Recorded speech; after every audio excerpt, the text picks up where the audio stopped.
Hello and welcome to this Diwali special. Joining me right now is Ramdeo Agarwal, Joint Managing Director at Motilal Oswal Securities, somebody who's been in the market for a long time. Ramdeo, thanks very much for joining in. First up, let me wish you, your family and everybody at Motilal Oswal a very happy Diwali from everybody here at NDTV. And I want to start by asking you, what does this Diwali mean to you? Or rather, what do these markets at new all-time highs mean to you? Because the last couple of times we have been at these levels around Diwali time, it hasn't really fared that well. I remember in November 2010, the market pretty much topped out exactly on the day of Diwali. Yeah, so let me wish all the viewers very happy Diwali and very, very prosperous New Year. With that, let's remember last 3-4 years, 5 years, since the last boom, which was 2008. So we had a very down year in 2008-9, then 9-10 was a full recovery, and Diwali 2010 was almost kind of a same kind of level. And then for 3 years we are stuck in going down and then coming back to 21,000, and again we are at 21,000. So the question is whether we are going to make the leap to the new high. So I think there are right now the feeling is very mixed, in the sense that we have the apprehension of slowing economy and very low corporate profit, tight liquidity, current account deficit, high fiscal deficit. So there are massive wall of worry in terms of on the downside. Upside, we have seen enough of trouble, and there is a political change. Probability of a political change is knocking the door, and in 6 months we'll have a new government. 6 to 7 months we'll have a new government. So I think, and then we have a terrific monsoon. World is recovering. So I think if you look into the future, it's looking to be somewhat more promising and full of optimism and possibilities, I would say. And if you look backward, clearly last 12 months, 18 months on the corporate side has been very disappointing. But one fact, let me tell you, at all-time high peak, I think the market cap for this market was about 72 to 73 lakh crores. As we talk, we are already at 70 lakh crores. But in this 70 lakh crores, so it is a true representation of the market from last peak to this peak in terms of total valuation. But what has happened is the valuation has shifted from a lot of stocks at that point of time to a very different kind of a segment. So there is a lot of churn, say like a tech segment or pharma segment or consumer segment. They have done, or private sector banks, they have amassed a lot of market cap in this period, and public sector banks and a lot of other companies, infrastructure and all, they have lost a whole lot of value. So while it looks that 70 lakh crores is back to 70 lakh crores, index is back from 21 to 21, but I think there is a lot of churn within the index and the industries. Looking ahead, it's all positive. I mean, that feeling that you sort of put out, is that just the typical Diwali feeling, or are there real grounds for being as positive as you're sounding, Ramdeo? No. I mean, it's not a Diwali talk. It's how things are. I mean, both sides there are challenges. So if market goes down, then also you can justify, and if market goes up, then also you can justify type of situation. Because see, the kind of political energy which is visible right now, it is after a long time, 15-20 years, we are seeing for the first time. So it will have its own implication in terms of what exactly, I mean, is a big change knocking the door. I mean, I don't have any clue to who is going to come, at what majority he is going to come, or not going to come, or is there going to complete khichdi government. We don't have, I mean, I don't have any way to predict that. But it looks that we are at the cusp of some kind of a political change. So hope of a positive political change is what you're pointing to as one of the few threads that bulls are hanging on to. Am I correct? Yeah, so clearly markets move, markets move on these kind of hopes and despair. So clearly last time when the UPA comes second term, markets went up by 20% and it was limit up, and you see what is how we are ending 4 years as forth. So clearly there is no guarantee that a change, even if it comes through, is going to be impactful, but perception wise it makes a huge difference. Whether later on the perception turns into reality or not, only time will tell. Okay, I come back to the point about new all-time highs. What does it really mean to you? And is there anything that you wish changes with the market taking out the previous 2008 highs? Yeah, see, somehow, this all-time high phenomenon, and thanks to media also, a lot of people take notice of that. And it could mean a lot of participation coming into the market, and that way, right now the rally is confined to large caps largely. Can it percolate down to mid cap and small caps? Right now, rally is confined to very high quality companies. Can it move down to second tier companies?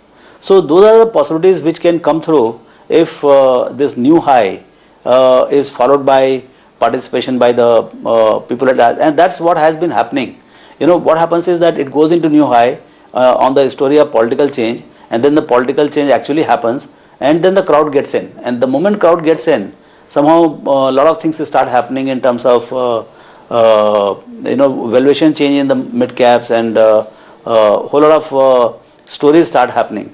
So whether that will again repeat or not, I mean, right now the participation is so bad from the retail that I would say that even if it immediately goes into new high, I don't see retail coming back with loads of money. It doesn't seem to be that kind of situation. The other point is about retail participation, which basically has just been out. Retail has been out. They've gone into gold, property, everything else, but not equities, right? At an aggregate level. Do you see that changing, or you think this activity of local selling to foreigners or foreigners selling it back to locals, I mean, that game will continue? Retail is out. Yeah, I mean, if it can come up to 21 from 15, what stops it from going to from 21 to 25?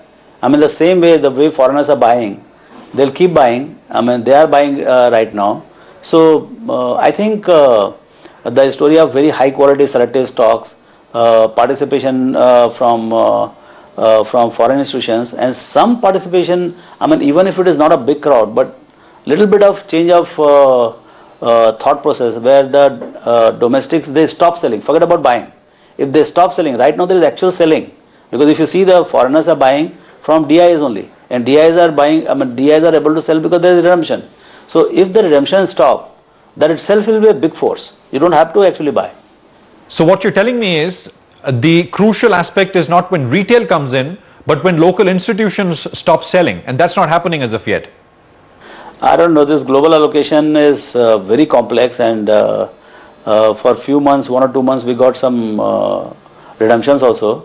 But again, we have a very strong buying continuously. So clearly it is something to do with the global macro and global liquidity. It's not exactly about, it's about emerging market versus developed market. So there's a lot of allocation game is on. I don't think it is strictly about high quality stocks from India at reasonable price. I don't think that's the game. Okay, I know you don't like this question, but I'm going to take it anyway. What do you think about the humongous and terrific rate at which foreign dollars are flowing into the equity markets?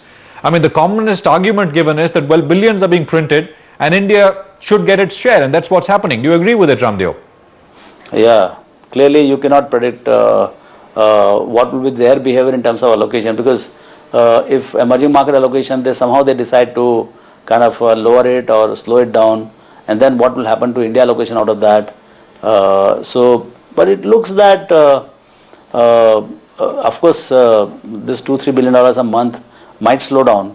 But on the whole, I think if you look at a slightly longer term, in the sense that if you look at a 12 months kind of period, it looks that still we are in for some kind of a positive flow only. Okay, so I mean, so you're saying that, well, you can't say when it will stop. Yeah, it has not worked out. That's interesting. I mean, so when do you think this pickup in interest in mid caps will really happen? Because many of, and especially local institutions and large ones, have positioned their portfolios in that way, but it's not come so far. So we are seeing some movement, and at least there is a buzz about mid caps right now. But as I said, participation is very weak. I mean, that entire environment of buying stocks is just missing. I mean, the fear is too much. People are very happy putting the money in the fixed income of 9-10%, or tax-free bonds at 9%, or some kind of real estate, alternative structures and all. But I have not come across any kind of a major appetite from our clients. In fact, I have seen people arguing with me that they must sell right now. So I think there is a lot of conviction that they should sell at 6200. And I was trying to convince people that at least in next 12 months I see, because of good monsoon and political change or whatever, we should get decent return. Like if you look at last year, this Diwali, we have done about 13-14%. So which is not bad. I mean, there is no fixed income which can give you 13-14% tax free. So I think even in bad times you've done 12-13%. If next 12 months is good, you might probably make a little more. But I don't think there is a conviction to taking equity risk at this juncture. Why don't foreign funds buy mid caps, Ramdeo? I mean, it's just liquidity and technical criterion, or is there more? One is that a lot of inflows we are seeing, they are not active types, they are passive types. So they would typically get invested into the index stocks or index funds, and all the large caps are typically part of Nifty. So they are pretty happy buying into them, and the liquidity criteria is very, very stiff because they want to exit in short notice. So if they have a $10-20 million position in single stock, in mid caps it becomes very difficult. So at this juncture, even there the risk appetite is very limited, in the sense that they are allocating to equity assets, but they are allocating to passive ones so that they can get out very quickly. They are not taking liquidity risk, and I think that appetite is yet to come. I guess there are also apprehensions about corporate governance and just the lack of trust with this part of the market, which is the bulk of the market. Do you agree with that? Yeah, one is that to the extent I know, the active ones are not getting as much allocation as you get to see the FI inflow very clearly. Second is that they also don't want to buy into something which is not working. See, if mid cap is not working, you allocate 10% and you underperform, then again go and sell. So, you know, since these are public money and active managers, they are being watched very closely in 6 months or 1 year basis. If some asset class is not working, they would never go there. So I think that is one of the, non-performance itself is a source of lack of attraction, I would say.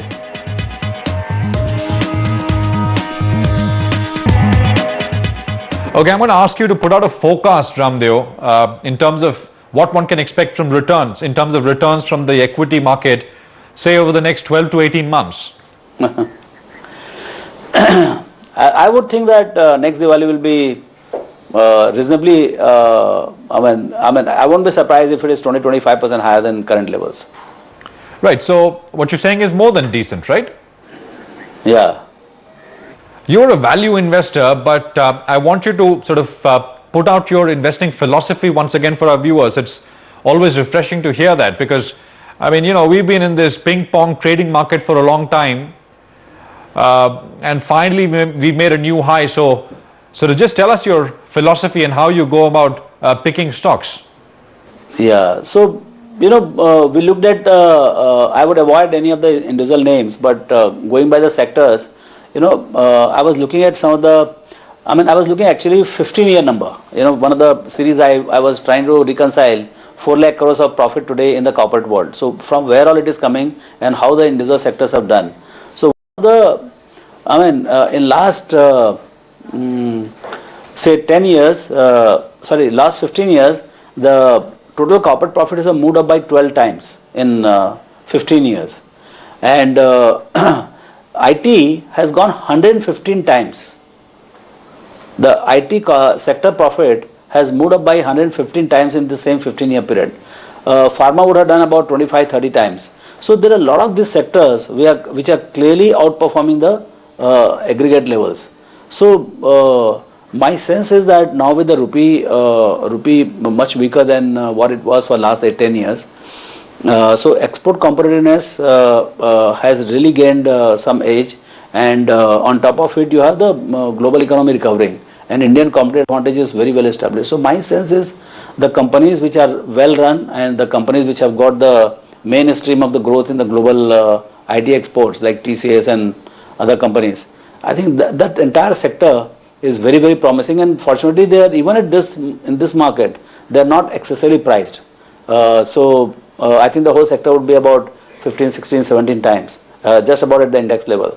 So that looks to be one particular segment which is very interesting. Second is the pharma exports. They not only have margins, they also have volumes and some innovation, and they can also see the margin expansion in a big way. So I think pharma is still nascent from India and a lot more to go. That's where I see some more fireworks coming in. Then apart from that, you have the domestic consumption story, which remains very strong. Private sector bank story remains very strong. And now some of the newer opportunities which are coming up one by one, whether it is an export field or whether it is an internet space, like we have just seen Just Dial kind of company coming up. So some more companies like that will come up. So I think one has to find quality, growth and franchise which has longevity. I think once you get all these three, I think you tend to make good money, and whether it is 21,000, 18,000 or 24,000. I mean, we got to have stocks in the portfolio. I think so. What is most important to enjoy this journey is to have the stocks of high quality, a growing franchise in India. Ramdev, you've been a big believer in bull as far as financial sector stocks are concerned, banking names. Has that conviction gone down with the severe squeeze that banking stocks saw recently, or you remain as bullish as ever? So NPA cycles have been very severe, and we are passing through that. So somehow a lot of these bad loans have got into PSU banks because of the nature of the business they have and the nature of clients they have, which is much more corporate and SMEs. Unlike retail loans or consumer loans which are given by the private sector banks. So clearly disproportionate portion of NPA is visible in public sector banks. So that entire pack has actually underperformed big time. And it is quite possible, as the economy recovers in the months ahead, one space which could be very interesting is public sector banks.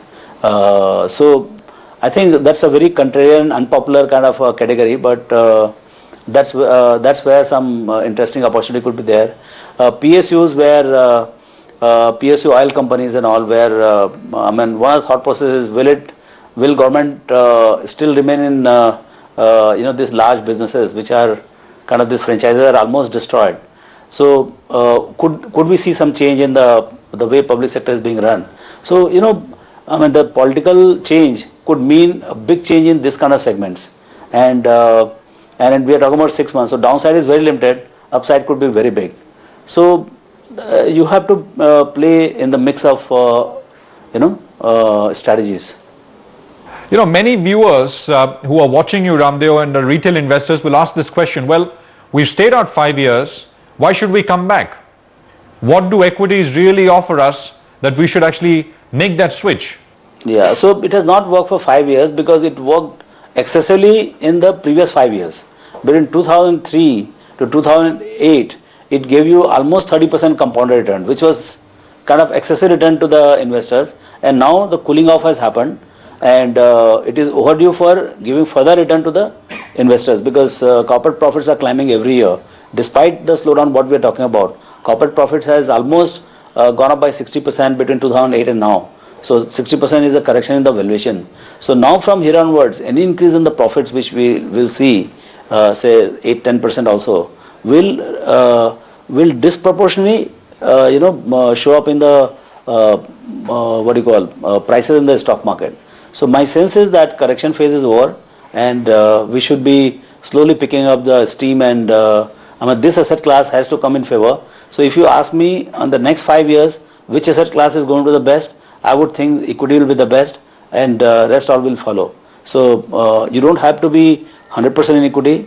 You can be in 25% in equity if you are low appetite, medium 50%, and if you are very hyper in your deep belief in equities, then maybe 75%. So there could be another way, 1/3 in reality, 1/3 in debt, 1/3 in equity. But not having equity at all is, I don't think it's a very sensible thought process. One last question. Any forecast for how residential property prices, according to you, will fare in urban centers over the next 12 to 18 months?